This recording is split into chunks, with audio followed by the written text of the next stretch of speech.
నమోస్తు దేవి వారాహి జయకారస్వరూపిణి జపిత్వా భూమి రూపేణ నమో భగవతి ప్రియే జయ క్రోడాస్తు వారాహి దేవి త్వాంచ నమామ్యహం జయ వారాహి విశ్వేశి ముఖ్య వారాహి తే నమః ముఖ్య వారాహి వందే త్వం అంధే అంధిని తే నమః సర్వదుష్ట ప్రతుష్టానాం వాక్స్తంభనాకరీ నమః నమస్తంభిని స్తంభే త్వం జృంభే జృంభిని తే నమః రుంధే రుంధిని వందే త్వం నమో దేవీ తు మోహిని స్వభక్తానాం హి సర్వేషాం సర్వకామప్రదే నమః బాహుస్తంభకరీ వందే త్వం జీహ్వస్తంభకారిణి స్తంభనం కురు శత్రూనాం కురు మే శత్రునాశనం శీఘ్రం వశ్యం చ కురుతే యోగ్నం వాచాత్మికే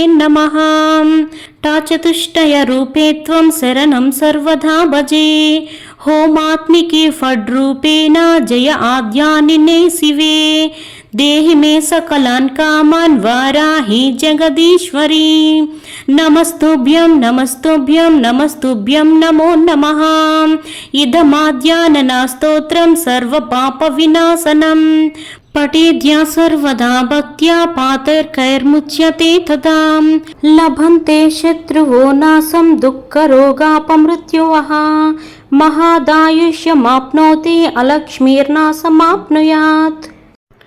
ఈ వారాహి స్తోత్రం యొక్క మొత్తం భావం ఏమిటంటే, అమ్మా వారాహి, నీవే ఆదిశక్తివి, జగత్తును రక్షించే మహాశక్తివి. నీ శరణు వచ్చిన భక్తులను ఎల్లప్పుడూ కాపాడే దయామయ తల్లివి. నాపై అన్యాయం చేసేవారు, దుష్టబుద్ధితో హాని చేయాలనుకునేవారు, అసత్యాలు మాట్లాడాలనుకునేవారు, కుట్రలు చేసేవారి శక్తిని నీవే నిలిపివేయి. వారి చెడు ప్రయత్నాలను ఫలించకుండా చేసి నాకు రక్షణగా నిలువు. నా జీవితంలోని అడ్డంకులు, భయాలు, దుఃఖాలు, పాపాలు, రోగాలు, శత్రుబాధలు తొలగించి నాకు ధర్మబద్ధమైన కోరికలన్నీ నెరవేర్చు. ఆరోగ్యం, ఐశ్వర్యం, దీర్ఘాయుష్యు, విజయం, శుభం ప్రసాదించు. నీ దివ్య కరుణ ఎల్లప్పుడూ నాపై ఉండేలా అనుగ్రహించు. నీ శరణాగతుడిలా నేను నీకు పదే పదే నమస్కరిస్తున్నాను.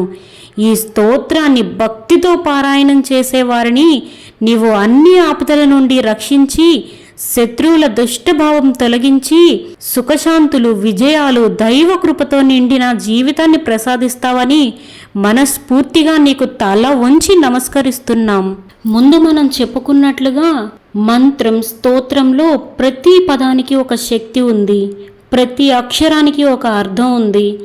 మంత్రం, స్తోత్రం చదివేటప్పుడు లేదా వినేటప్పుడు కేవలం పదాలను మాత్రమే కాకుండా వాటి భావాన్ని కూడా తెలుసుకుంటే భక్తి మరింత పెరుగుతుంది. మంత్రం, స్తోత్రంలోని ప్రతి పదం వెనుక ఉన్న భావాన్ని చాలా సులభంగా తెలుసుకుందాం. నమో వారాహ్యే నమః.